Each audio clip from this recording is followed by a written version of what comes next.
राधे राधे। हमारी प्रकृति चैनल में आज हम आपको ब्यूड़ के विषय में बताएंगे कि ब्यूड़ क्या होता है और उसका हम क्या क्या प्रयोग करते हैं और वो किस किस काम आता है। ब्यूड़ का जो पेड़ होता है वो बिना कांटे वाला पौधा होता है और ये बड़ा काफ़ी वृक्ष बनता है और इसकी जो पत्तियां होती है वो हम अपने गाय और भैंसों को चारे में डालते हैं और इसकी जो तासीर रहती है वो गर्म रहती है, इसलिए इसका जो चारा होता है, पत्तियां जिसकी निकलती है, वो सर्दियों के मौसम में पशुओं को खाने के लिए दी जाती है। इसके पत्ते जो है वो जब कोमल होते हैं तो हल्के छूने के लिए हल्के लगते हैं, बिल्कुल नरम से लगते हैं और जब ये पत्ते थोड़े सख्त होने लगते हैं तो जब हम इन पत्तों को पकड़ते हैं तो ये हमें थोड़े खसरे जैसे लगते हैं।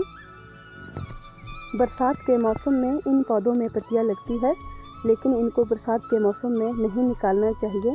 हमारे कोई भी वृक्ष होते हैं उनको किसी को भी आप बरसात के मौसम में उसकी काट छंटाई बिल्कुल ना करें, क्योंकि अगर बरसात के मौसम में हम लोग कोई भी पेड़ पौधे या टहनियाँ या पत्तियाँ निकालते हैं तो वो पौधे सूख जाते हैं। इसलिए अगर आपने पौधों से पत्तियाँ निकालनी है या पौधों की काट छांट करनी है तो जनवरी और फरवरी के महीने में करें, दिसंबर में भी कर सकते हैं, लेकिन उससे पहले नहीं करना चाहिए। ब्यूड़ में जो भुरुड़ लगते हैं वो इस तरह से होते हैं, ये बिल्कुल हरे होते हैं पहले,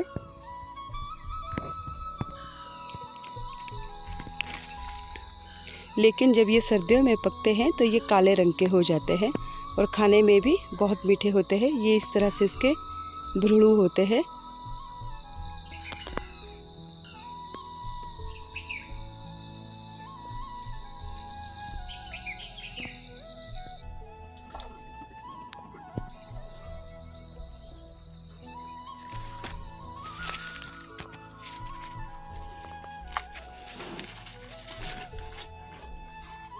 ब्यूड़ की पत्तियां खिलाने के बाद में जो उसकी पतली पतली डंडियां रह जाती है, जिसको हम अपनी ग्रामीण भाषा में छट्टे कहते हैं, तो उन छट्टे को हम लोग पानी में डुबो देते हैं 1 महीने के लिए और 1 महीने के बाद हम उन छट्टे को निकालते हैं और उनको पत्थरों के ऊपर पटकते हैं और पटकने के बाद उन्हें साफ़ करके उसका जो बाहर का छिलका होता है उसे निकाल के और अंदर के छिलके को अच्छे से धो के फिर उसकी हम रस्सी बनाते हैं और हम आपको बताते हैं कि इसको किस तरह से हम लोग साफ़ करते हैं।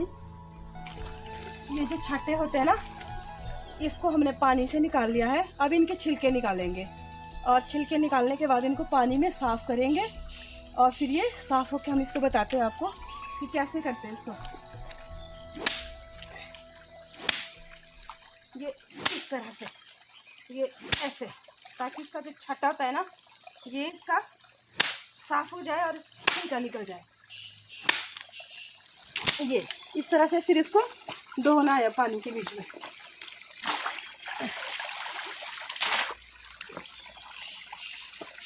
ये इस तरह से फिर ये ठीक हो जाता है और इसी तरह से हम और लेंगे।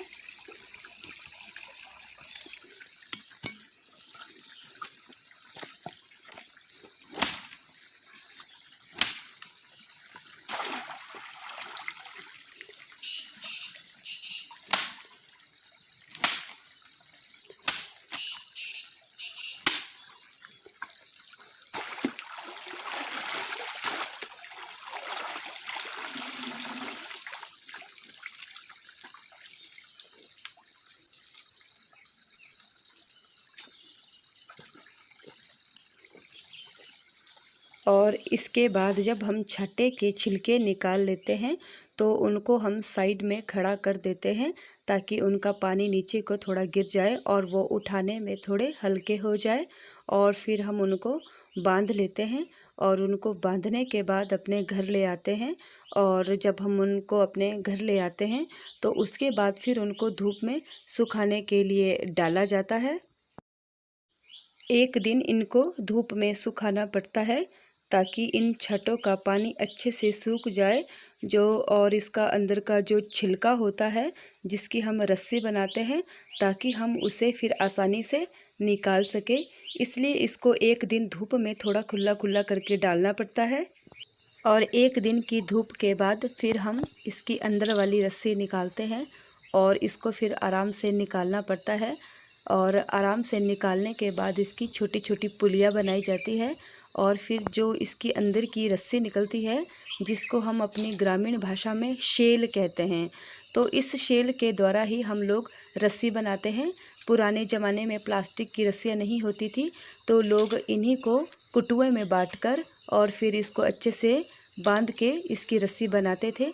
और इसकी रस्सी से पशुओं के लिए गलावे भी बनते थे जिससे गाय भैंस को बांधा जाता है। और पुराने समय में जो हमारे बेड होते थे जिसको हम मंजे कहते थे, तो उन मंजों में भी यही रस्सी लगा करती थी और इस रस्सी वाले मंजे पर सोने से लोगों को कभी भी कमर में दर्द नहीं होता था और इनके मंजे बहुत ही अच्छे होते थे। लेकिन आज के समय में अब हर जगह अभाव है, तो अब वो मंजे नहीं मिलते हैं। अगर कोई बनाना चाहे तो बना सकते हैं और इनके द्वारा बनाए हुए मंजे भी बहुत अच्छे होते हैं।